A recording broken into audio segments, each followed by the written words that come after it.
Cette année, Disney+ a sorti le biopic Chevalier, inspiré du parcours du premier compositeur afrodescendant du siècle des Lumières. Compositeur mais aussi escrimeur et révolutionnaire, aujourd'hui on te parle de Joseph Boulogne, dit Chevalier de Saint-Georges.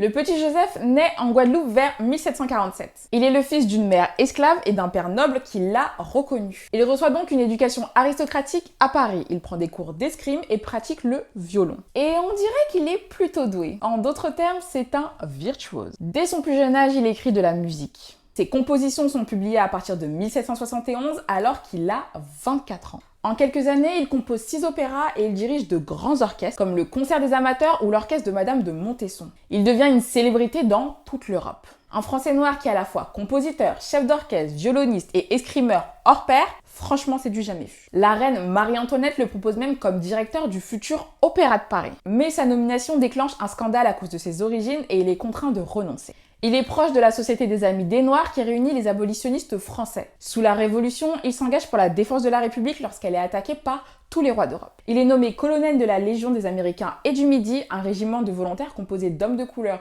comme lui qui croient fermement aux idéaux de la Révolution. Cette Légion noire devient ainsi la Légion Saint-Georges. Emprisonné sous la Terreur, il est libéré après la chute de Robespierre mais on ne lui rend pas son commandement et il vit dans la pauvreté. Joseph Boulogne meurt à Paris le 12 juin 1799. Sa mort est signalée dans les journaux qui rappellent son aura d'escrimeur et de musicien qui a marqué l'Europe.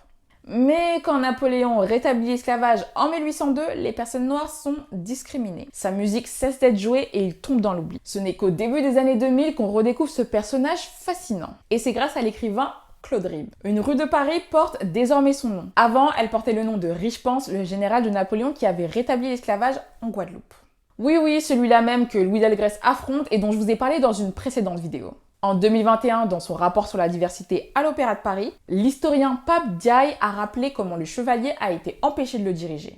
Mais les choses changent, et j'ai envie de dire, encore heureux. Et je suis sûre que Joseph Boulogne aurait été heureux d'apprendre qu'en 2023, le corps de ballet a accueilli dans ses rangs Guillaume Job, son premier danseur étoile noire. Tu veux en savoir plus sur le Chevalier de Saint-Georges? Retrouve sa biographie sur le site de la FME. Et partage cette vidéo après Disney+, peut-être qu'on aura enfin le droit un jour à un film français sur le Chevalier. D'ici là, porte-toi bien et à bientôt!